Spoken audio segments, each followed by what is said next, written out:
되죠, 그죠? 네.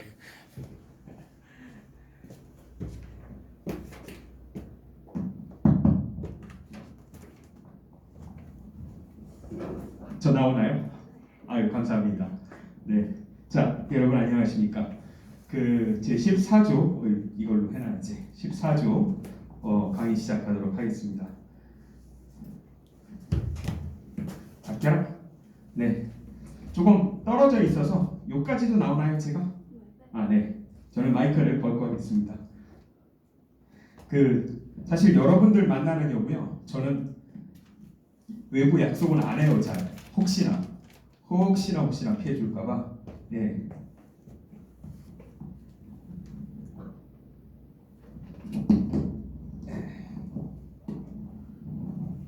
네, 핑크색으로 이렇게.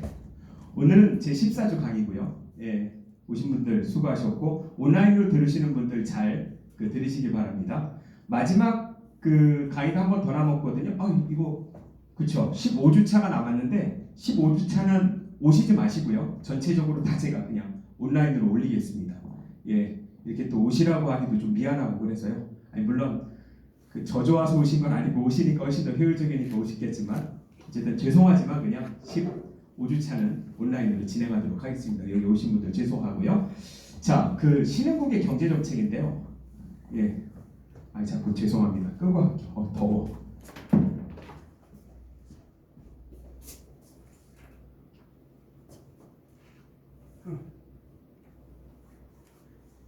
이거 안 꺼지지 왜? 자, 덥지 않으세요? 오늘 낮출까? 28도인가? 됐을까? 됐다. 예.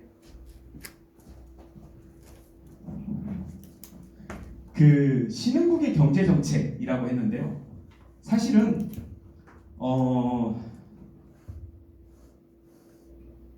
막 성장하는 국가들 보면은 우리가 여러 가지 얻는 교훈들이 있어요. 교훈들이 있고 또 주목해야 될 몇몇 나라들이 있고요, 사실은. 예, 그래서 특별히 제가 베트남을 중심으로 해서 이렇게 말씀을 드리려고 합니다. 왜 필이면 베트남이냐? 아마 강의를 시작하면 그런 이유가 있구나 라는 얘기를 아마 아실 겁니다. 사실은 경영학 혹은 글로벌 경영학 뭐 이런 데들이 되게 빨라요. 교수님들이. 왜냐하면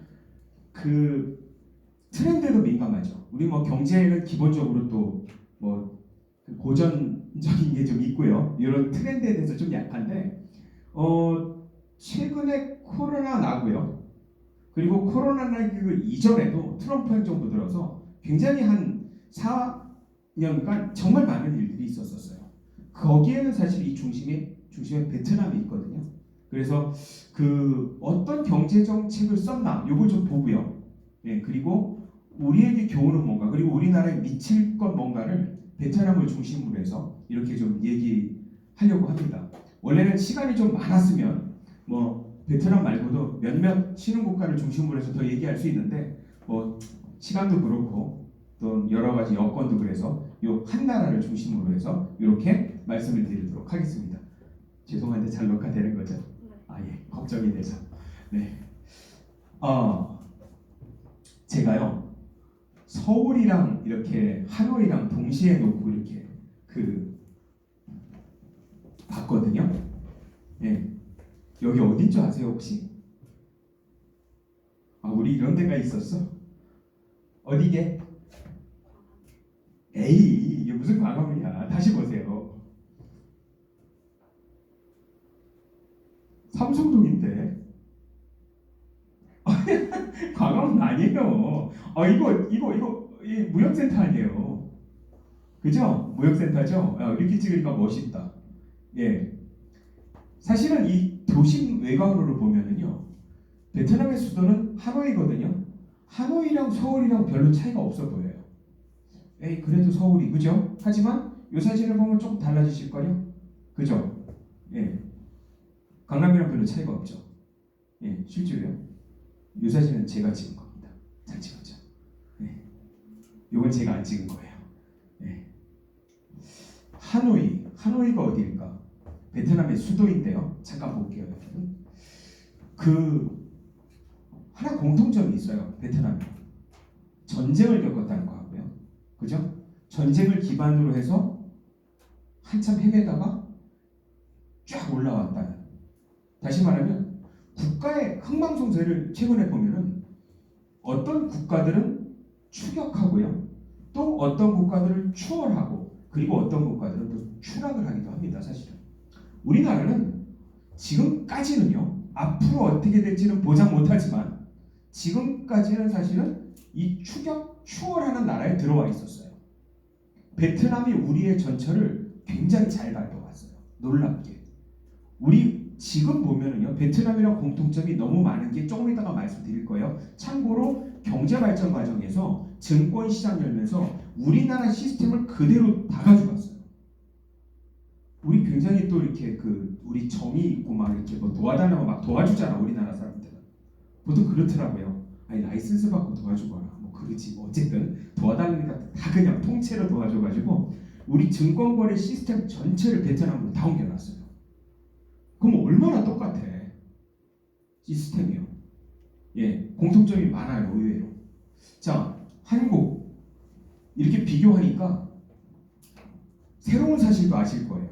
우리는 우리가 사는 나라에 대해서 어떤 나라인지 가끔 잊고 있을 때가 있어요. 하지만 잠깐 리마인드 해볼게요. 우리나라요? 우리나라 6.25 전쟁 이후에 희망이 없는 전 세계 최빈국이었어요. 6.25 물론 멀죠. 저도 멀어요. 하지만 은근히 보면은요. 70대, 80대 계신 분들은 이때 살아계셨었어요. 이걸 경험을 하셨었어요. 뭐 꼰대인가? 아니 녹화하기 적절치 않은 용어지만 그렇게 보시지 마시고 한번 그분 얘기 들어보시면 정말로 실감 나실 거예요. 전 세계 최빈국이었습니다. 얼마나 못 살았냐? 지금 제일 못 살고 있는 이디오피아보다도 더 못 살아요. 정말 희망이 없는.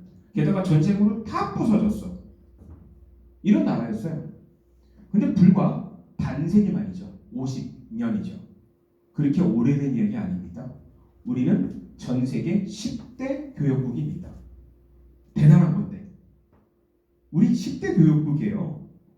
정말 그렇다니까요. 자꾸 우리는 미국과 뭐 이런 데랑 비교하니까 그런데 아니에요. 10대 교역국이에요. 그리고요. 2018년에 30, 50 클럽에 들어왔습니다. 저게 뭐냐 하면은요. 국민소득 3만 불 플러스 인구 5천만 명 이상 클럽이에요.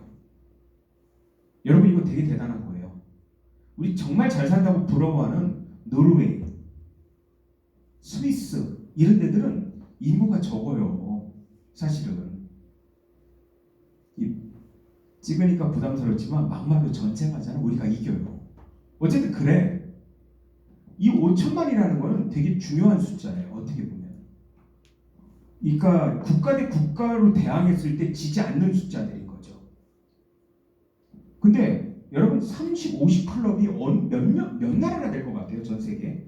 다시 말하면 3만 불이면 선진국 수준이에요. 잘 사는 거예요.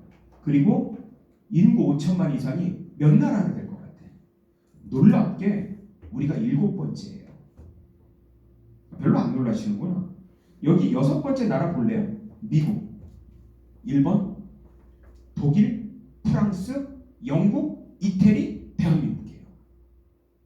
이 6나라 얼마나 대단한 나라들이냐 하면요.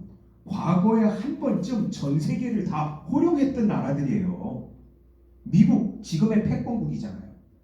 일본, 우리는 일본을 항상 우습게 하지만 일본 그래도 왕년에 미국이랑 싸웠던 나라니까 미국이랑 전쟁했던 나라예요. 2차 세계대전 당시에 공식적인 군대가 200만이었어요. 200만 느낌이 안 오시죠? 우리 군사 강국이라고 하는데 우리가 현재 한 50만 정도 되거든요. 일본이 200만 명의 군대를 가지고서 미국이랑 전쟁을 한 거예요. 아니, 전체로 전쟁이 어쨌든 인정할 건 인정하면 대단한 놈들. 그죠? 독일 더 얘기할 거 없죠? 프랑스, 영국 해가 지지 않는 제국, 이태리 그래도 로마의 후손 아닙니까? 그리고 우리라니까요. 대단하지 않나요? 우리 사실 대단한 나라가 됐어요. 예. 가끔 그 자부심을 잊어먹어서 그렇지. 자부심을 가져도 돼요. 훌륭하죠? 정말로 수많은 다른 나라들을 추격하고 추월하면서 현재까지 온 겁니다. 반면에 알고 보면 베트남도 공통점이 은근히 많아요. 여러분 뒤에 얘기하겠지만 베트남에 실제로 가보신 분들 손 들어보실래요? 한 번이라도? 베트남. 이분이 안 돼? 2번 계시네, 그죠? 2번은 놀러 가셨던 거죠, 그죠? 놀러도 좋아요. 원래 놀러 가는 거지 뭐. 그러다가 인턴도 해보는 거고, 그러다가 취업도 해보는 거고, 그러다가 투자도 하는 거 아니겠어요, 원래? 그러다가 부동산도 사볼 수도 있는 거고요, 사실은. 어쨌든 그런 거예요. 베트남 가보셔서 알겠지만 남부 지방 사람들은 우리랑 조금 다른 것처럼 보여요. 사실은 동남아 특유의 예를 들면 코드 좀 윤곽이 좀 다를 수 있는데 북부 가보면은요 의외로 누가 베트남인지 누가 한국인지 헷갈려요. 인종이 약간 다르거든요. 우리랑 일단 인종적으로 되게 같은 면이 많고요. 알고 보면 6.25 전쟁을 치렀듯이 여기 미국이랑 전쟁 치르면 다 알 거 아니에요, 그죠? 그리고 우리 경제 성장률이랑 거의 비슷하게 최근에 경제 성장률을 엄청나게 가져왔다는 거죠. 갭이 물론 상당히 있어요. 왜 갭이 있을까? 우리나라는 6.25 끝난 이후에 사실은 자유주의 시장 경제를 바탕으로 해서 계속 갔고요. 얘들은 한 10년 동안 삽질했어요. 뭐 하느냐고? 사회주의 한다고. 그래서 완전히 망가졌다가 다시 올라왔어요. 더 망가졌던. 참고로 보면은요, 베트남이 미국이랑 전쟁을 되게 오래 했어요. 의외로. 실제로 전쟁 종식된 게 75년입니다. 75년 4월 베트남의 전쟁이 종식됐는데 여러분 하노이가 위에 있고 호치민이 아래 있거든요. 제가 좀 이따 지도 보여드릴 텐데 근데 이제 호치민이 함락되면 다음에 함락된 거죠. 그죠? 여기 함락될 때 맨 마지막에 대통령 들어갔던 탱크도 전시해 놓고 있어요. 아마 여러분들 전쟁 기념관 가면 보는 그 탱크들이 그런 거예요. 어쨌든 호치민이 함락돼서 75년에 이제 전쟁을 끝냈어요. 이랬으면 아주 편안했는데 그 이후로도 전쟁을 꽤 했어요, 여러분. 여러분들 잘 모르시겠지만 그 옆 나라인 캄보디아의 크메르 루즈랑 전쟁을 했어요. 이 크메르 루즈는 누구냐면 캄보디아의 킬링필드 사건을 일으켰던 주역이에요. 얘들은 아시는지 모르겠지만 캄보디아 인구의 한 3분의 1을 학살했던 정권이에요. 그러다 보니까 전쟁을 했는데요. 그렇게 전쟁이 그냥 여기서 끝났으면 좋은데 미국이랑 전쟁 종식한 4년 후에요. 1979년 아주 최근이죠. 맞죠? 아주 최근이에요. 중국과 대규모 전쟁을 합니다. 대규모 전쟁을 벌여요. 그냥 국지전이 아니고 중국도 전력으로 그 전쟁했고요. 베트남도 전력으로 거의 맞섰어요. 완전한 전력은 아니었어요. 솔직히. 왜냐하면 캄보디아랑 전쟁을 하는데 중국이 침입을 하는 바람에 일부 병력은 캄보디아랑 싸우고 일부 병력은 중국이랑 싸우고 했는데 놀랍게 중국을 이겼습니다. 물론 중국은 우리가 이겼다고 하는데요. 객관적 입장에서 보면 베트남의 승리예요. 아마 사상자로 따지면 한 10배 이상 났어요. 근데 왜 이겼다고 하냐? 많이 왔잖아요. 그죠? 중국 인구가 많으니까. 베트남 보면은 전쟁 잘해요. 미군도 이기고 중국도 이기고. 어쨌든 80년대까지 전쟁했어요. 그리고 나서 이제 경제 정책을 펴야 되는데 잘못된 방향으로 가죠. 사회주의 정책 폈죠. 그것도 강력하게 국유화하고요. 그냥 교과서대로 했죠, 그죠? 화폐 개혁하고 어떻게 됐겠어요? 경제 성장률 0%죠. 원래 목표를 1년에 20%씩 성장하는 걸로 했다가 0% 그죠? 비극이에요. 그다음부터는 보트 피플 생기고 그죠? 정말로 황당한 일들이. 그리고 중국이랑 계속 사실은 국경 분쟁이랑 산발적 전투가 계속 있어 왔어요. 그리고 이제 경제를 터닝 어라운드로 하는 게 최근이에요. 파란 글씨로 써놨는데 1986년 우리가 아시안 게임 했을 때 이때 이미 꽤 성장이 있었어요. 우리나라. 그래서 우리는 아시안 게임을 유치하면서 올림픽으로 가는 이런 때 지금서 이제 중국은 이 유명한 말이에요. 도이머이 개혁 개방이라는 뜻이에요. 사실은 도이머이 정책이라는 걸 실시했는데 놀라워요. 급진적인 개혁이에요. 우리 지금까지 죽 썼잖아. 10년 동안. 그냥 죽만 썼나? 아니 보트 피플로 나가다가 죽고 별일이 다 있었어요. 별일이 여기서. 이러다 보니까 이래서는 안 되겠다라고 하고 당시에 중국 서기장이 정말로 과감한 개혁을 합니다. 네, 이 세 가지 토지 개혁해요. 뭐냐면 토지 국유화했더니 쌀을 수입하는 거야. 1년에 3번씩 모를 지면서.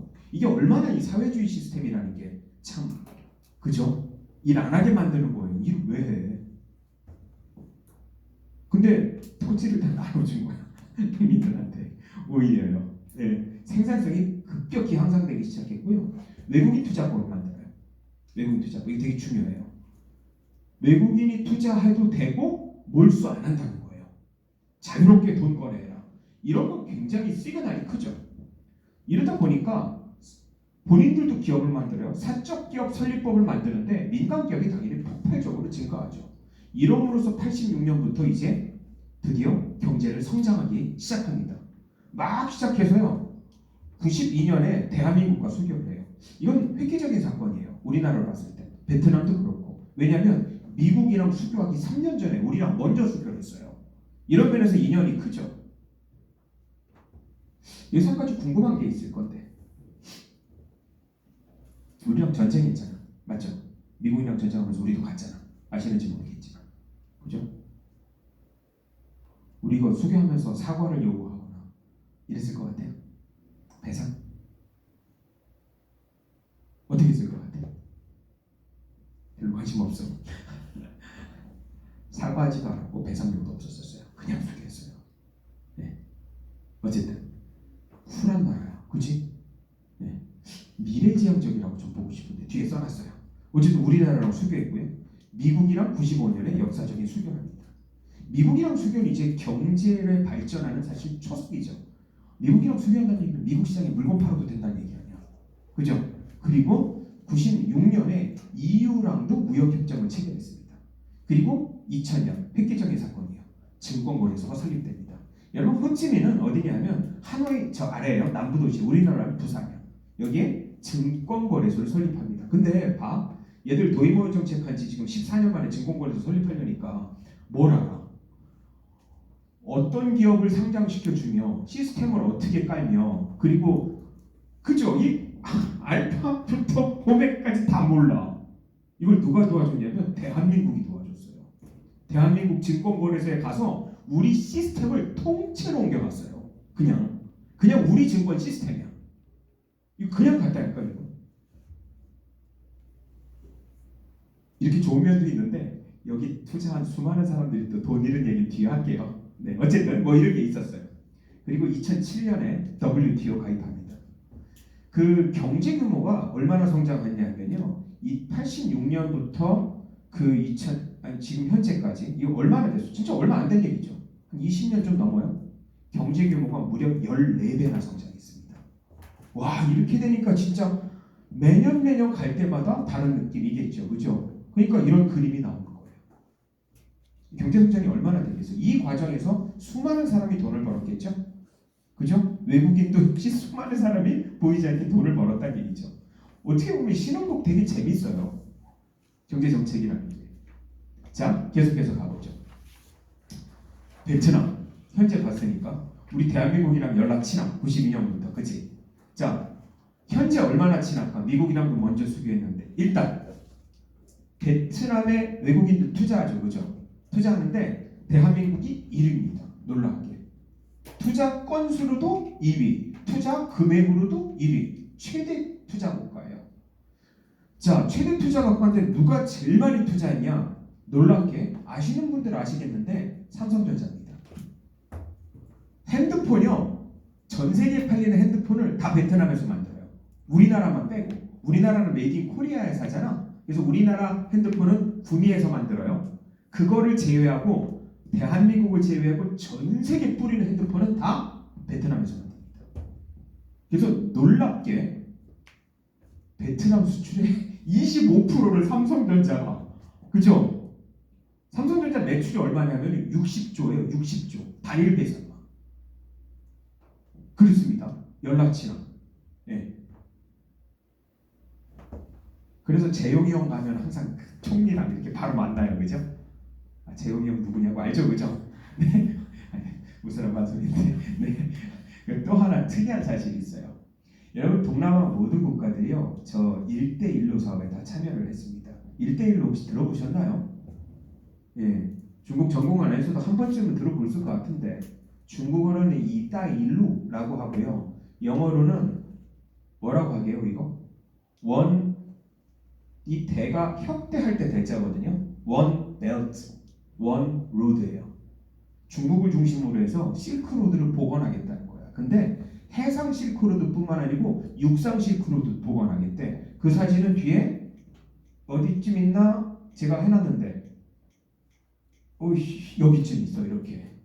예, 미국이랑 당연히 엄청난 충돌을 빚었던 거죠. 사실은 오바마 때는 그냥 오바마 이 영상이 녹화하면 말을 조심하게 돼. 그냥 말할게요. 그래도 오바마 별 생각이 없죠. 사실 별 생각이 없었어요. 왜냐하면 중국을 견제한다는 생각은 더더욱 안 했어요. 오바마 때는. 그래서 뭐 1대1로 하든 뭐 하든 그냥 뭐. 근데 외교 정책에서 보면은요. 이건 찍히면 좀 위험한데.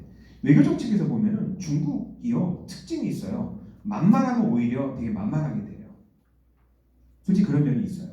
오바마 말년에 중국 가서 되게 푸대접 받고 왔잖아. G2A 정상회담 할 때 의전 문제 가지고 사실은 중국 경호원들이랑 중국 공안 관계자랑 미국 대통령 경호실은 주먹 다짐하고 싸웠었어요. 카페들도 일부러 참 보면 되게 치사해. 다른 국가 원수들 갔을 때는 다 이제 딱 의전해서 이제 카페트 쫙 깔아가지고 의전했는데 오바마 왔을 때도 카페트는 안 깔았대. 뭐 그게 의도적이었는지 실수였는지. 그래서 이제 대통령실에서 미리 와가지고 좀 거칠게 항의한 모양이야. 그러니까 이제 뭐 여기 중국이지 미국이냐고 막 또 주먹 다짐한 거야 서로. 뭐 그런 일도 있었어요. 근데 트럼프 같았으면 그랬겠어요? 트럼프한테 또 엄청 잘했어요. 어쨌든 그런가 봐. 트럼프 되면서 여기 이제 저기를 제동을 걸기 시작하는 거야. 중국을 중심으로 전체 철도망을 여기 연결하는 거 보이시죠? 그죠? 이건 이제 해상 실크로드야. 이러다 보니까 여기 지나가는 모든 나라들한테 투자를 다 해서 이게 1대1로 해요. 당연히 동남아에 있는 거의 모든 국가들이 다 중국 돈을 받았죠. 그 돈 받아가지고 뭐해? 그 돈 가져가지고 뭐 여러 가지 일들을 하죠. 그죠? 도시도 그 철도도 깔고 도로도 놓고 돈 준대잖아. 그지? 예. 근데 베트남은 안 했어.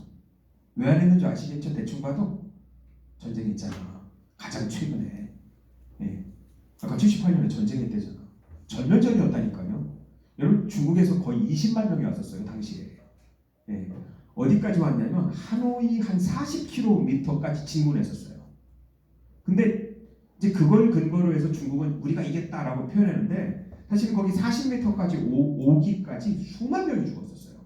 근데 베트남 애들은 몇백 명 안 죽었대. 얘들 전쟁 잘한다니까. 뭐 미군이라도 여러 번 해봤을 거 아니야. 땅굴도 파고 뭐 게릴라 전술도 쓰고 뭐 이렇게 뭐 거기 중국 애들 전 뭐 말씀드린 대로 중국 친구도 많고 중국어가 자유로우니까 뭐 전쟁할 때 되게 황당한 일이 많았었다는 거야. 뭐 고구마 뭐 이렇게 그 아줌마 가서 고구마 판다고 이렇게 그 고구마 가지고 와서 알고 보니까 다 폭탄 던지고 막 이랬대. 다 해봤잖아요. 미국이랑 싸우면서 게릴라전. 어쨌든 뭐 이렇게 전쟁하다 보니까 이거 참여 안 해요 애들. 그래서 중국이 거의 그 중국이랑 안 친한 거의 나라예요. 그 저희 학교에도 그 베트남 유학생과 그 중국 유학생들은 별로 안 친해요. 진짜 별로 안 친해. 학생들도 따로 하더라고. 뭐 다른 애들은 다 친한데 둘을 이렇게 딱 별로야 보면 특이하죠. 예, 이러다 보니까 투자도 잘 안 받아요. 그래서 그렇게 사실 구해냈음에도 불구하고 한국 투자에 5분의 1분이 안 돼. 자, 그렇다고 다 문을 막냐? 그건 아니야 또. 관광객은 오래. 그래서 우리가 다 1위인데 2위인 게 있어. 방문자 수는 2위야. 예, 1위는 중국이에요. 놀랍게. 물론 우리나라도 연락이 많이 가요. 얼마를 가냐면 2019년에 코로나기 직전이죠. 저희 400만 명 갔어요. 아마 그 손 드신 두 분들 여기도 계실 수도 있어. 19년에 갔었으면. 특히 아시는지 모르겠지만 다낭 아시죠? 베트남 중부에 있는 다낭. 얼마나 사람이 많이 가냐면 그냥 한국말로 경기도 다낭시래. 거기 가면 다 한국 사람이야 그냥 기본적으로. 여기 경기도 다낭시지 베트남인지 베트남 사람이 안 보이는데 거기 가면 다 한국 사람이어가지고 전 다낭은 안 가봤는데 그렇대요. 베트남 유학생도 많이 오지만 우리가 베트남도 많이 가요. 예, 놀랍게 16만 명이 베트남 유학생들이 와 있어요. 이것도 놀라운 수치죠. 은근히 교류가 많아요. 그러네요. 자, 여기 있는 사진들 그냥 보세요. 저작권은 다 저한테, 다 제가 찍은 거니까. 그죠? 여러분 약간 그래픽 같이 찍은 이 건물 있지? 이 건물 진짜 사진이에요. 호텔 맞은편에서 찍은 거, 그래픽 아니고. 예, 랜드마크 70인데 이렇게 찍어야 보이더라고. 맞은편 호텔 가서 찍었어요. 요거 다 전면 찍으려고 제가. 네, 밑에서 보면 이렇게 돼. 딱 보면 누가 찍은 건지 느낌 오지 않으세요? 안 와? 뭐 롯데 시네마 듣고 막 그렇잖아. 그죠? 한국에서 찍은 거야. 한국에서 왜 랜드마크냐? 이름이 랜드마크니까. 왜 이름이 70이냐? 72가 제일 높아서요. 72층이에요. 하노이에. 물론 호치민은 더 높은 빌딩이 있지만 그렇습니다.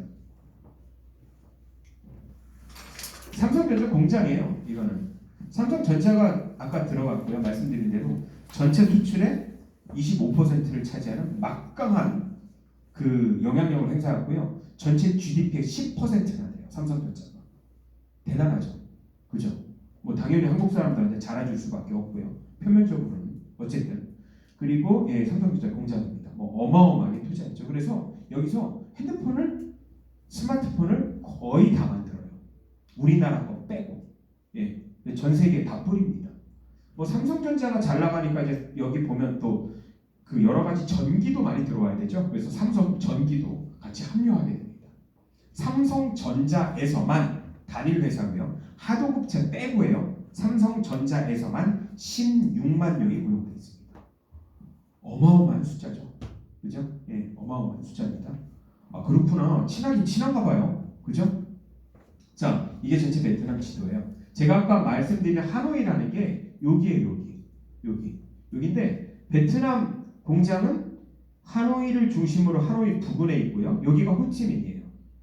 그 참고로 호치민은 사람 이름이죠. 되게 도시에 이렇게 사람 이름을 쓰는 도시는 드물어요, 여러분. 길은 써요, 가끔. 우리도 그 그 강북에 율곡로라고 있죠. 그죠? 율곡. 누구의 호예요? 말 잘못하면 안 되지. 이해호죠, 그죠? 이해호입니다. 태계 이황 율곡 이죠, 그죠? 율곡로 있어요. 그 강원도 가면 만해로 이렇게 있습니다. 그래서 보면 되게 도시 그 길들은 이렇게 사람 이름들을 많이 쓰는데 물론 영국도 그렇고요. 그 뭐 셰익스피어 그 길도 있고 그래요. 미국도 뭐 있는데 도시를 전체를 쓰는 건 좀 드문 것 같아요. 어쨌든 여기는 호치민이야. 호치민은 누구냐면 베트남 독립 영웅이죠. 미국이랑 싸웠던 때 수상이었어요. 물론 독립은 보지 못했는데 어쨌든 여러 유언을 남긴 훌륭한 사람이에요. 그 이름을 따서 호치민으로. 과거에는 여기가 사이공이었어요. 그래서 뭐 뮤지컬 중에 미스 사이공도 있고요, 그죠? 그리고 쌀국수집 보면 사이공 있는 게 이제 같은 도시입니다. 과거엔 사이공이었다가 호치민. 삼성전자 보면은 여기 위 아래 다 있죠. 어때요? 정말 길죠? 길어요. 말씀드린 대로 공장들이 여기 다 있어. 휴대폰 1공장, 휴대폰 2공장, 그죠? 휴대전화 부품 생산, 휴대전화 디스플레이. 여기는 모듈도 생산해. 이런 건 뭐예요? 서플라이 체인이 다 있는 거야. 그냥 여기서 다 만들어서 여기서 그냥 수출이야. 이러니까 단가를 싸게 할 수밖에 없죠. 여러분 원래 서플라이 체인을 하나 있는 게 좋아요. 한 도시 있는 게. 안 그러면 막 여러 군데서 수급하면은 굉장히 비용이 많이 들죠. 근데 여기서 다 만들어. 디스플레이도 만들어, 모듈도 만들어. 휴대폰, 휴대전화 생산도 해. 그냥 여기서 다 만들어가지고 수출해버려서 보내는 거예요. 막강 경쟁력이죠. 이 디시전 메이킹을 한 게 고 이건희 회장이에요. 어쨌든 이거를 미리 봤는지. 어쨌든 참 그분을 보면은 한 몇십 년 앞을 항상 보고 투자를 하시는 것 같아요. 훌륭하신 분. 돌아가셨지만, 그렇습니다. 그랬고 여기가 이제 호치민이죠. 여기가 호치민. 사실은 도시 발달하기는 호치민이 훨씬 더 발달해 있어요. 경제적으로는 그렇습니다. 자, 베트남 삼성전자 공장 봤고요. 이제 호치민 얘기해 볼게요. 여기 봤으니까 삼성전자 여기로 가볼까요? 뒤에는 널널해요. 그냥 편하게 들으십시오. 호치민 전경이고요. 딱 봐도 발달해 있죠. 그죠? 역시 이 사진도 제가 찍은 겁니다. 네. 여기 보면 되게 높은 빌딩들도 많아요. 이게 사실 어벤져스 타워 비슷하게 생겼어요. 가까이서 보면 좀 먼데, 네, 그랬고 사이공인데 그 뭐 제가 아까 서울 부산 얘기했지만 거리로 보면은 사실 되게 길어요. 우리 서울 부산의 5배나 돼요. 그러니까 베트남 큰 거야. 토지도 커요, 그죠? 예, 국토도 길어. 5배요. 비행기 타면은 2시간 10분 정도 걸립니다. 꽤 오래 걸려요. 우리 사실 부산은 실제로 플라이 타임은 한 40분 돼요. 서울 부산 실제로 플라이 타임은 뭐 거기에 앉아가지고 기다리고 뭐 그래서 사실 걸리는 거지. 자, 지금부터 이륙하겠습니다. 안전벨트 매주세요라고 하고 이제 도착하는 데까지 실제로 한 40분인데 예, 2시간 10분 정도 걸리고요. 그 호치민은 잘 살아요. 1인당 GDP가 전체 베트남의 2배 정도 됩니다. 그리고 맥도날드 1호점이 또 여기 생겼어요. 그리고요, 이건 제가 되게 부러운데 우리가 못하는 그랩이 있어요. 제가 그랩 설명드렸죠, 그죠? 미국판 우버인데 돈 진짜 많이 벌었죠. 아마 상장할 거고 여기에다가 현대자동차도 무려 2,800억이나 투자를 했어요. 왜? 앞으로 동남아에 차 살 애들은 얘들뿐이 없을 수도 있어요. 실제로 그랩 써보면 너무너무 편해요. 어쨌든 그랩이 돼. 여기 동남아 우버. 네. 한국 기업들은 삼성전자는 저 지도 이게 지도 보시는 것처럼 되게 위에 포진해 있거든요. 근데 삼성전자를 제외한 다른 짜잘한 중소기업들 있죠. 여기 호치민은 훨씬 많아요. 예, 뭐 나이키, 리복 이런 거 만드는 회사들은 다 한국 기업들이에요. 한국 기업들이에요. 진짜라니까요. 메이드 인 베트남 찍혀 있는 나이키를 보면서 이게 뭐야? 베트남산이고 나이키 브랜드는 미국이라고 생각하지만 알고 보면 한국 공장입니다. 놀랍게 다 이렇게 글로벌한 그 코퍼레이션을 하고 있다는 거고요. 예, 전경 좋죠, 그죠? 하나 궁금한 게 있을 것 같은데 치안은 어떨까요? 베트남 우리가 걸어다닐 수 있나 밤에? 네, 걸어다닐 수 있어요. 치안은 한국보다 거의 더 좋아. 저도 몰랐는데 베트남 관계자한테 물어보니까 외국인을 이렇게 그 상해하면은 가중 처벌이 된대요. 내국인 예를 들면 뭐 내국인 때리는 것보다 외국인 가중 처벌이 된대. 그렇대요. 네, 그래서 사실 치안은 대단히 안전하고요. 이 그랩 타고 다니면 돼. 이 사진은 그랩이요. 오토바이도 돼. 뭐 제가 수업 시간에 잠깐 얘기했는데 저 오토바이 라이더거든요. 오토바이가 2대나 있습니다. 오늘도 오토바이 타고 왔어요. 날씨가 좋아서. 물론 추워요. 근데 사실은 차 막히는 게 저 내가 너무 싫어요. 제가 집이 서초동인데 이 강의하러 오려고 그러면 1시간 반 걸려요. 어떤 때 진짜. 끝나고 가잖아요. 그럼 러시아워 걸리잖아요. 근데 오토바이 타면 저희 집까지 20분이면 근데 그랩이 자동차만 얘기하면 오토바이도 있더라고. 예, 오토바이 빌려 타고 이렇게 빌려 타고 예, 너무 편하더라고요. 여기 뒤에 앉아도 돼요. 여기. 예. 찍어서 그런데 제 아주 친한 동생이 여기 살아가지고 오토바이 그랩을 처음 봤거든요. 처음 봐가지고 여기 이 아저씨 등에 타가지고 이렇게 껴안고 갔더니 그 동생이 따따따따 보더니 형, 그 뒤에 잡으세요 그러더라고요. 그런 거야? 오해한다고 그래서 뒤에 그래서 저도 이렇게 보니까 다들 뒤에를 잡더라고요. 이렇게 하는 사람 없더라고요. 그래서 되게 미안하더라고요. 되게 불편해하는 것 같더라고요. 그래서 그렇구나. 이거는 그 자동차예요. 그랩인데 역시 잘 만들어놨어요. 너무너무 편하게. 안전하냐? 전 택시보다 더 안전하다고 봐요. 왜냐면 이 사람 평가 별 보이죠? 별. 그죠? 이름이 베트남어를 쓰는데 이름은 알 필요 없어. 왜냐면 차 번호가 있으니까. 그리고 딱 그랩을 부르면 어디서 잡혔는지 계속 표시가 돼요. Driver on the way, active 하고서 여기 보이세요? 2분 남았어. 그죠? 2분 남았어. 어딘지 계속 보여. 근데 사람이 많아가지고 못 보이잖아? 그럼 이제 서로 못 찾을 수 있잖아. 그럼 문자가 와. 아니 어떻게 베트남 기사랑 문자를 주고받을 수 있나요? 아시죠? 어떻게 되는지? 예, 그랩에 구글 번역기를 장착을 했겠죠. 그래서 그랩에서 서로 메시지를 보내잖아? 그러면 영어로 바로 와요. 내가 영어로 보내. Where are you? 그러면 바로 와. in front of 무슨 호텔 이렇게 와. 아씨, 왜? 그러면 가면 되는 거야. 너무 편해. 이거 왜 도입 안 하나 몰라. 사실은 안타깝지만 어쨌든 하지 말래잖아. 또 이거 하면 택시 안 탈 것 같은데. 바가지요? 바가지 없죠. 저 같은 경우는 크레딧 카드를 등록을 해놔. 그럼 돈 안 내요 사실은. 나중에 한꺼번에 찾고 되잖아. 그리고 얘도 돌아갈 이유도 없어. 왜? 애당초 부를 때부터 내가 컨펌하면은 어떻게 돼요? 액수가 세팅이 돼요. 팁 달라고도 안 해. 어쨌든 그렇습니다. 담배도 안 피겠지 안에서. 그치? 결정하죠 나중에. 네. 네. 타고 나면 항상 바로 문자 오죠. 어땠냐고요. 네. 뭐 불친절히 쓰면 되게 나쁘게 됐으면 이 별이 줄겠지. 그죠?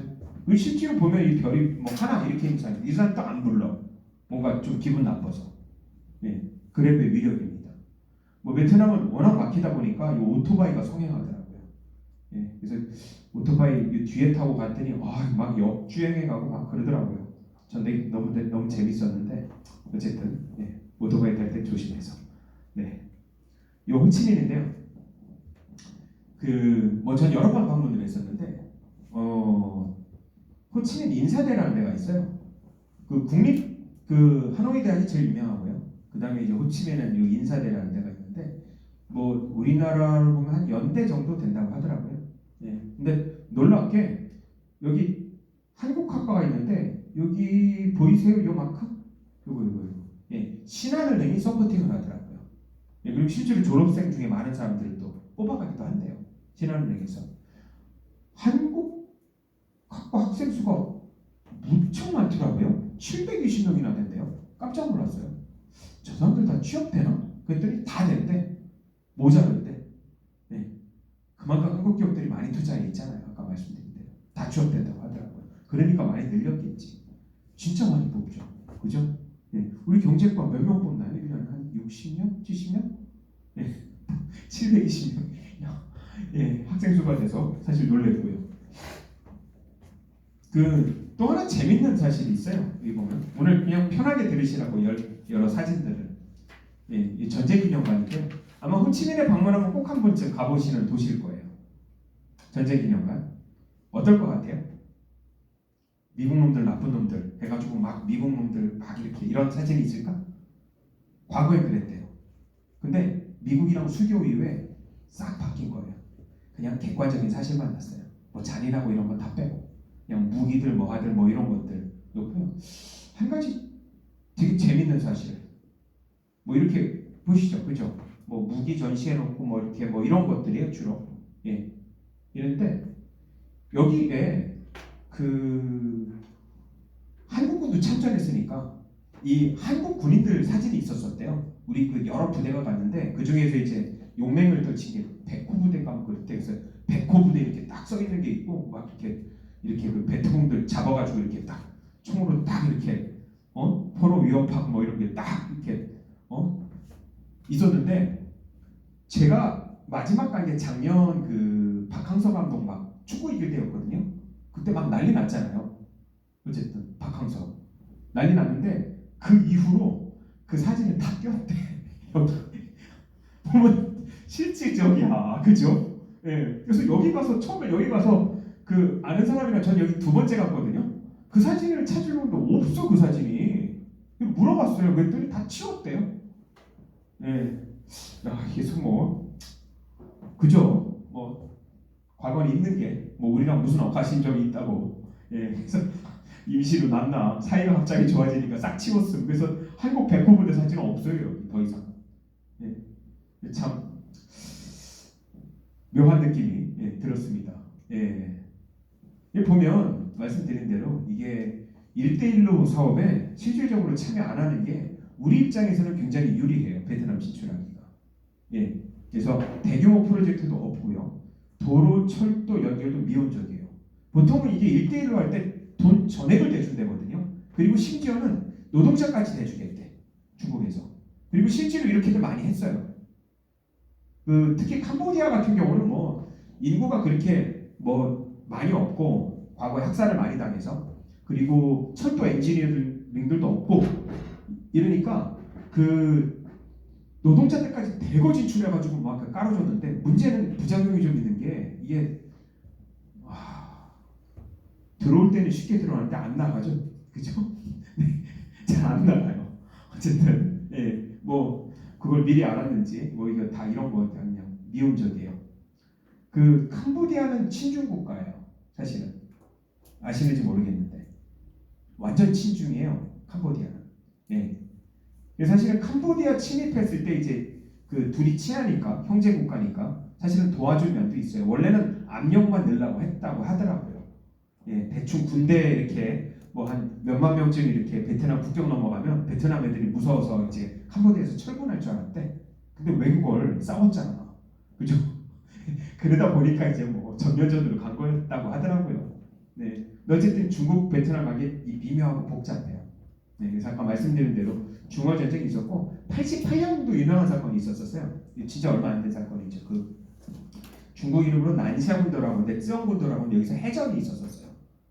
뭐 해전으로 봐도 될 거예요. 중국 군함이랑 그 베트남 몇몇 그 소형 그 전투정들이랑 막 총 쏘고 막 그래가지고 많이 죽었어요. 서로 또 이때. 뭐 이러다 보니까 둘 사이는 별로 안 좋아요. 지금도 별로 안 좋아. 뭐 그것 때문에 사실은 우리가 뭐 삼성전자가 기회가 있었던 것 같아요. 그랬고요. 1대1로 사진이고요. 이 놀라운 건 찍어서 항상 정말 부담인데 나 이런 거. 사실 1대1로에 그 유럽 국가들도 이렇게 꽤 많이 돈을 받았어요. 프랑스 당연히 안 받았고요. 영국 당연히 안 받았겠고요. 노르웨이, 스웨덴 당연히 안 받았겠고요. 어느 나라가 왕창 받았는 줄 아세요? EU 국가 중에? 이태리. 얘들 돈 많이 받았어요. 사실은. 코로나로 많이 죽었죠. 어쨌든 여기 이태리. 여기 보이시죠? 이태리 여기 그죠? 이태리 그리스를 거쳐서 이렇게 이제 이렇게 그럼 이제 다 전 세계를 다 연결하는 뭐 이런 프로젝트인데 뜻대로 안 됐어요. 트럼프가 갑자기 등장해서 4년 내내 회방을 놓는 바람에 사실은 뜻대로 잘 안 됐어. 뭐 이런 거죠. 그죠? 그랬고 이 보면은요 베트남이 그 제일 이렇게 그 경제 추격을 한 최초의 일종의 터닝 포인트는 아까 말한 도이모이예요. 86년에 도이모이 정책인데 기본적으로 얘들은 정권이 안 바뀌고 그냥 쭉 공산주의 독재니까 정치 체계를 그렇게 갔는데 사실은 노선이 바뀌었죠. 사람도 바뀌었고. 그래서 이제 공산주의 정책 접고 정치 체제는 공산 독재가 어쩔 수 없다 치지만 그 이외의 거는 다 시장 경제로 바꾼 거예요. 그 이외의 거. 그래서 보면 은근히 명분보다는 실용주의 노선을 많이 따릅니다. 근데 오히려 저는 보면 오히려 본받을 면도 있는 것 같아요. 지금 보면 어떤 명분보다 우리 조선시대 내내 명분이었잖아. 어쨌든 보면 오히려 미래지향적인 가치를 추구하는 경우가 되게 많아요. 여러분 그 아까 호찌민 사람 호찌민이에요. 이 사람은 전쟁을 2번이나 치렀어요. 미군이랑 전쟁 치르기 전에 사실은 프랑스랑 그 독립전쟁을 먼저 치렀거든요. 물론 이겼지만 베트남이. 근데 프랑스랑 독립전쟁 연락에 치르고서 프랑스한테 자본 지원해달래. 그리고 미국이랑도 상관을 보면 연락에 전쟁 치러놓고 여러분 국제사회 가서 엄청 비난했을 것 같죠. 미국은. 근데 사실 놀랍게 베트남은 미국을 국제사회에서 단 한 번도 비난한 적이 없어요. 뭐 전범국이니 뭐 막 무슨 학살했네, 강간을 했네, 막 이런 거를 막 발표할 법도 한데 단 한 번도 안 그랬었어요. 왜 그랬을까? 왜 그랬냐면 그냥 느낌에는 전쟁도 다 끝난 나중에 뭘 자꾸 그래. 끝났는데. 그래서 친하게 지내자는 의미였던 것 같아. 오히려 전쟁 끝난 다음에 75년부터 오히려 먼저 수교하자고 이렇게 했었고 도이모이 이후에는 바로 미국인들 비자 허용했었고요. 그러고 미국 경제학자 초빙해가지고 이렇게 뭐 배우기도 하고 되게 좀 황당한 우리 입장에서는 조금 뭐 정리할 건 정리하고 가야지라고 할 것도 같은데 사실은 그거 보면 굉장히 실용주의 노선을 택했던 것 같아요. 놀랍게도. 당연히 미국, 프랑스 수교했겠고요. 우리나라로도 수교했는데 뭐 프랑스는 전쟁을 오래 했잖아요. 식민지배도 받았고요. 그리고 미국이랑은 전쟁을 물론 오래 했고요. 여러분 베트남 가면 반미라는 거 있죠. 예, 바게트가 너무 맛있다고 하는데 그게 맛있을 수밖에 없는 게 프랑스 식민지였잖아요. 예, 프랑스 빵이랑 거의 비슷하대요. 식민 생활해가지고 그랬다고 하더라고요. 근데 둘 수교할 때 사과를 받은 적도 없고 금전적 배상을 요구하지도 않았다는 거죠, 사실은. 놀랍게 오바마 때 사실 수교를 했어요. 오바마 때 수교를 했는데 오바마 호치민 식당 가보면은 오바마가 밥 먹었던 이 식당 되게 유명해져가지고 오바마 사진도 있고 막 그 사람들 줄 서요 거기서 밥 먹으려고. 어쨌든 근데 이 오바마 취임 연설에서도 베트남 참전군인은 뭐 영웅으로 칭송하고 뭐 했는데 뭐라고 했을 법도 한데 뭐 전혀 이런 거 언급 안 한다는 거죠. 그래서 노선 자체는 모르겠어요. 뭐 언제 바뀔지는 모르지만 현재까지 86년부터 이렇게 추격 과정을 보면은 대단히 실용주의 노선을 추구하고 있다는 거죠. 그래서 미국이랑 현재 어떠냐? 최대 수출국이에요, 미국이. 그러니까 사이가 좋을 수밖에 없죠. 여러분 아까 말한 핸드폰 있죠. 삼성전자가 만드는 연락에 많은 핸드폰. 다 그거 어디다 수출해요? 다 미국에 수출해요. 그거. 다 미국에 수출합니다. 그래서 미국에서 사는 우리 갤럭시 10이나 갤럭시 S12나 다 거기서 만들어요. 베트남에서. 그러니까 미국이랑 친해요. 최대 수출국이야. 프랑스랑요? 역시 친해요. 최대 우방이야 또 프랑스랑. 그리고 실제로 프랑스랑 아주 친해서 의료 무슨 서포팅도 받고 문화 교류도 하고 잘 지내요. 과거에 뭐가 있었냐 이런 얘기 잘 안 하더라고요. 예, 대한민국은요 최대 투자국이야 또. 네, 우리랑 싸웠잖아. 조금 그래도 그죠? 근데 최대 투자국이야. 어쨌든 그렇습니다. 예, 참 보면 현재까지 어떤 이런 노선을 겪어서 경제 발전하는 거 아닌가라는 생각 드는데요. 자, 여기서부터 잠깐 재미있는 얘기. 물론 환상은 금물입니다. 제가 이 얘기 왜 하냐면요. 재미있는 사실 때문에 그래. 여러분 여기까지 딱 놓고 보면 우리 다들 어떤 생각하는 줄 알아요? 투자자들은 그러면 우리나라랑 똑같은 루트를 걷겠네. 우리나라 경제 발전하고 막 그랬듯이 주식도 오를 테고 베트남에 몰빵, 그죠? 그래서 실제로요. 2005년도 6년도에요. 얼마 안 된 얘기예요, 여러분. 2005년도 6년도에 증권사에서요. 베트남 펀드를 모집을 했어요. 운영 기간은 5년, 10년 이렇게 두 가지로 모집을 해가지고 돈을요 연락에 모집했고요. 그리고 베트남을 단 한 번이라도 가본 사람들은 거기 투자하겠죠. 왜? 발전상에 너무 놀랬으니까. 그리고 이거 우리 80년대, 70년대처럼 계속 경제 발전하고 주가 쫙 오르니까 그죠? 그래가지고 너도 나도 베트남에 돈을 넣었는데 얼마가 몰렸냐면요. 2006년도 당시에 베트남 펀드로 6천억이 몰렸어요. 근데 여기서부터 경제 공부 좀 잘해야 돼. 베트남 투자하기 전에 펀드 들기 전에 혹시 그런 생각 안 해보셨을까? 베트남 전체 주가 지수는 어떻게 되고 베트남 전체 시총은 얼마나 되고 베트남에 상장한 회사들은 얼마나 있고 정말로 내가 이 회사에 대해서 잘 알아가지고 오래 가질 수 있을까? 라는 생각은 한 번쯤 해봤어야 되는 거 아니에요? 저는 2006년으로 가서 베트남 펀드 들려고 했으면은 저는 안 들어요. 물론 결과를 알아서 그런 경우도 있겠지만 놀랍게 2006년도에요. 베트남 전체 주식시장의 시총이 5천억이야. 별로 안 놀라시는구나. 아니 베트남에 있는 주식을 다 사도 5천억이라니까? 근데 한국에서 모은 돈이 6천억이야. 이 투자 어디다 해 이거? 투자 어디다 해요? 그러면 그 다음부터 베트남 주식을 한국 펀드에서 살 때마다 주가는 미친 듯이 오르겠죠. 주가 왜 오르는 거야? 한국 사람이 사서 오르는 거지 뭐. 이런 분위기가 있었어. 당시 2006년도에 베트남 지수가 140% 상장하고 156개 회사를 막 상장하겠대. 그럼 투자 펀드도 늘어났어. 근데 아까 말씀드렸듯이 시총이 5천억이라니까? 시총이 5천억인데 6천억으로 이걸 투자한다고 생각해봐. 그럼 살 때마다 계속 주가가 오른다는 거지. 그래서 주가가 올랐어요. 한 1년 동안.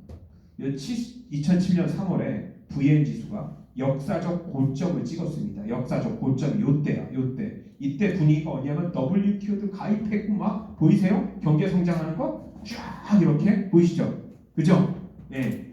와, 뭐 펀드 수익 은행에 전화해 보면 고객님 한 30% 났습니다. 근데 아직 환매는 안 돼요. 아시죠? 5년 있다가 제가 그죠? 예. 그다음부터 떨어지기 시작했죠. 이렇게. 예. 그래서 실제로 그 펀드 환매를 대부분의 2011년에 많이 했다고 하더라고요. 한 이제 그 5년 때 한 번 했고 이제 한 그죠? 5년이네 딱 5년 맞죠? 예. 근데 대부분 마이너스야. 심한 경우에 마이너스 50% 났대. 이 조심해야 돼요, 여러분. 근데 한 가지 근원적인 문제에 봉착을 하게 됩니다. 우리는 베트남 경제 발전한 거 맞고 가능성 있는 것도 맞고 실제로 훌륭하게 추격을 해왔어요. 그리고 증권 시스템 우리 거 쓴 거 맞고요. 근데 시가총액 1등부터 10등까지 베트남이요. 일종의 소위 말하는 베트남 판 대기업이죠. 알고 보면 투자를 실제로 할 만한 가치가 있을까 생각해 봐야 돼요. 왜냐? 다 공기업이에요. 작은 것들은 다 시장 경제를 하고 다 개방을 했는데 아직도요. 에너지, 통신, 금융들은 다 공기업들이라니까요. 여러분 공기업에 투자하는 것처럼 바보 같은 투자가 없어요. 사실은. 찍어서 부담이긴 한데 앞으로 한전 뭐 이런 거 사지 마세요. 예. 그런데 막 주가 오르겠어요? 오르겠어요? 여러분들 한전 사정 시켜주면은 한전을 위해서 영혼까지 다 바쳐서 열심히 일하겠어요? 나도 그렇게 안 해요. 좀 이따 그만둘 건데 뭘? 공기업이 원래 그런 거 아니에요? 그런데 주식을 왜 사요? 한전관계 때문에 화낼까? 제가 화낼지 모르겠다. 제가 2년 전에 한전 그 승진 시험 문제에서 출제하고 그랬는데 또 안 올 것 같아 이제 이런 말 혹시 한 거 아니면 다 공기업이죠. 사실은 이런 사실 알면 저 같으면 주식 안 샀을 것 같아요. 그럼 뭐에 투자하지? 땅을 샀으면 어떨까? 근데 그건 막아놨어요. 법인을 설립해야 땅을 살 수 있어요. 사실은.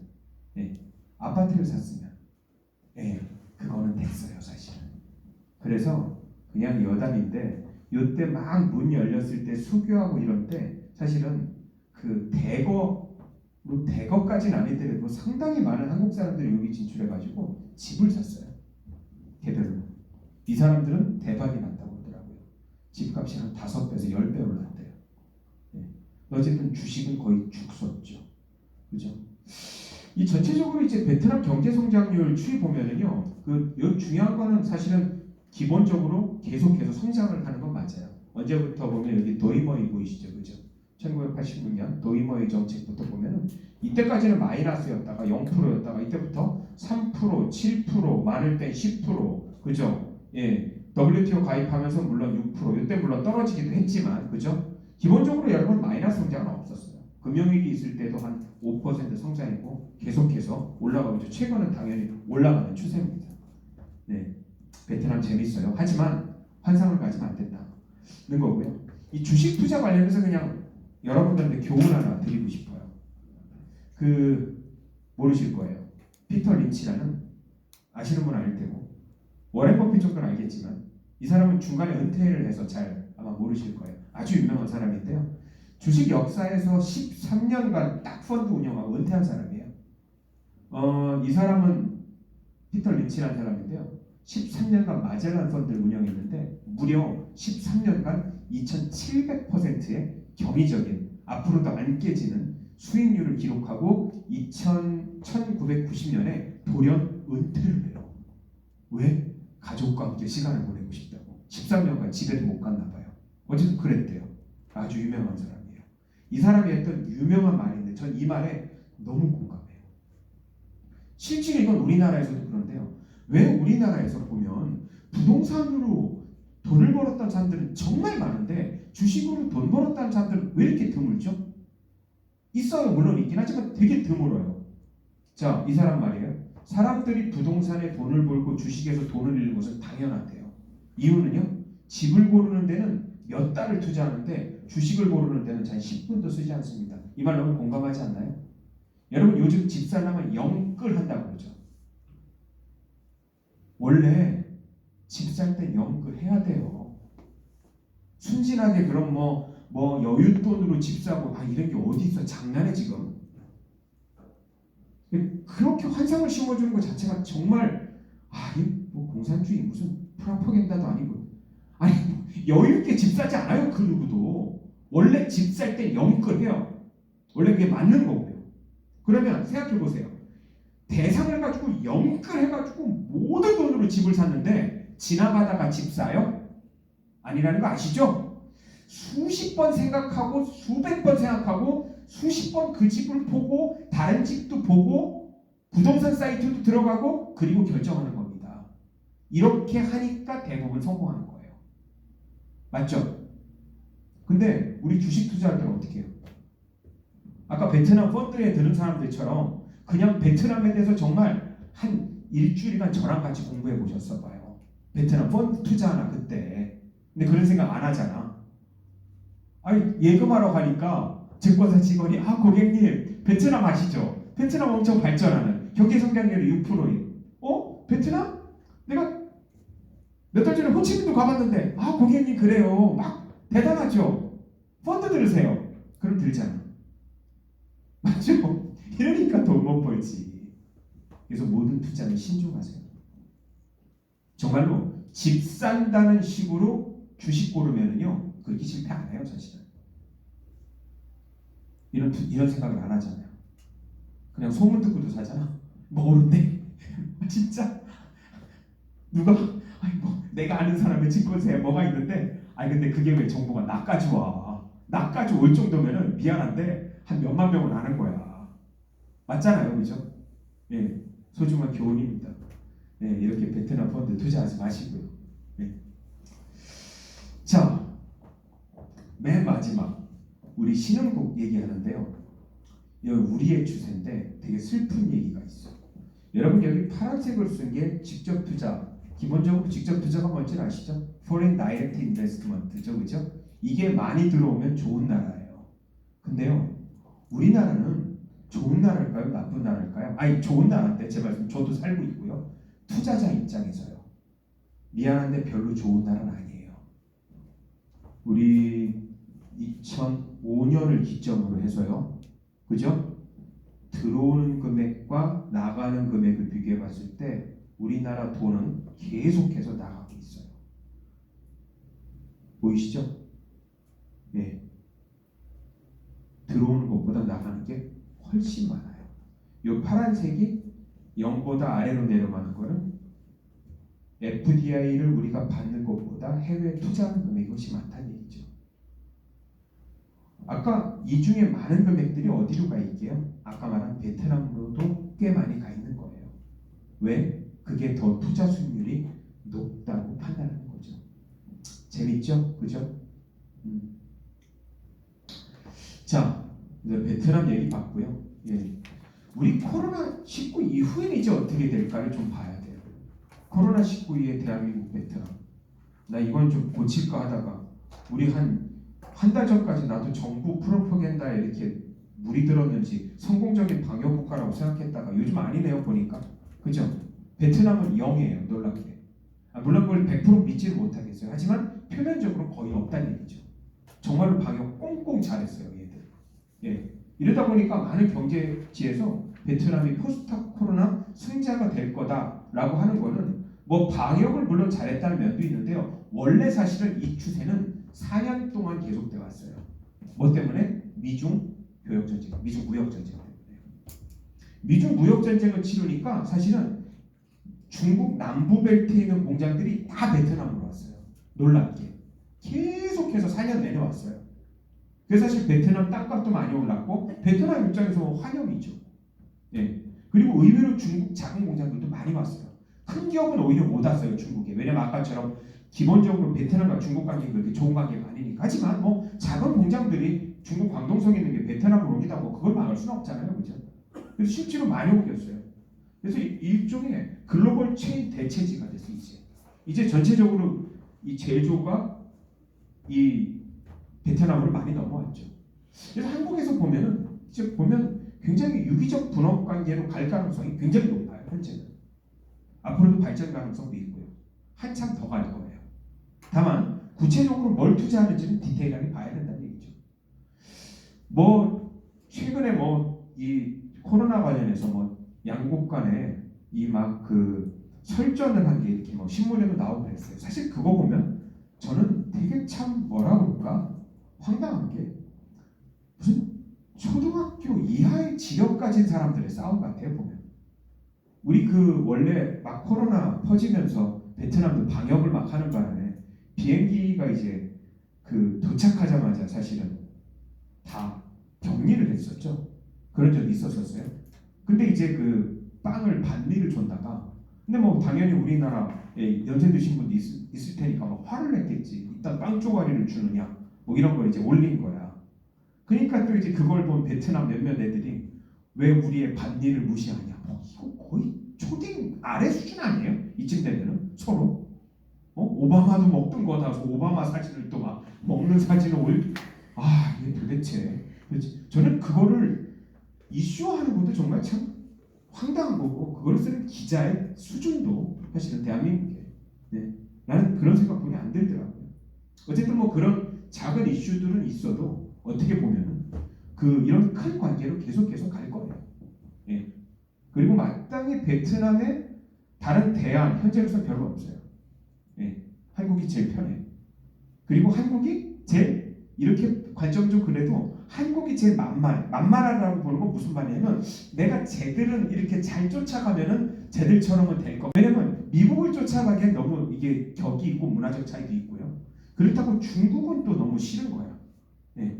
그래서 말씀드린 대로 이 GDP 사이즈나 그리고 GDP 사이즈가 아니고 그 전체 인구 사이즈나 이걸 봤을 때 한국 정도면 잘 이렇게 쫓아가면 우리도 저렇게 될 것 같은데 뭐 이게 좀 있기 때문에 한동안은 아마 이렇게 유기적 분업 관계로 갈 가능성이 굉장히 높다는 얘기죠.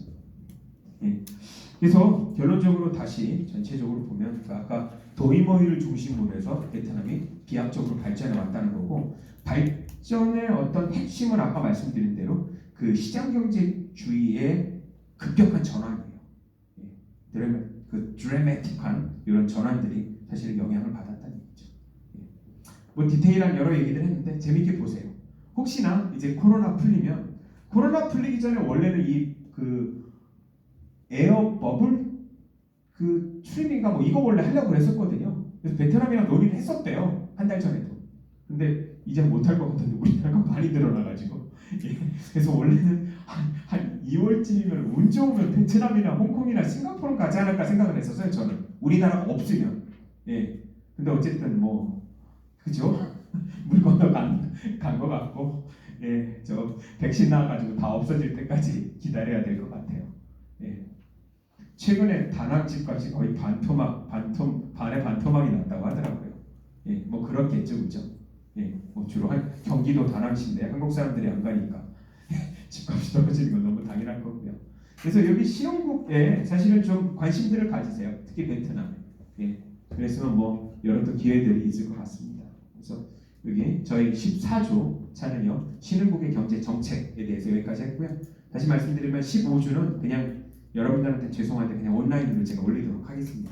하고 그 시험 보도록 할게요. 시험 잘 보시고요. 그 다음 주에 온라인으로 하니까 미리 말씀드리면 한 학기 정말 고생하셨습니다. 수고하셨습니다. 여기까지 할게요. 감사합니다.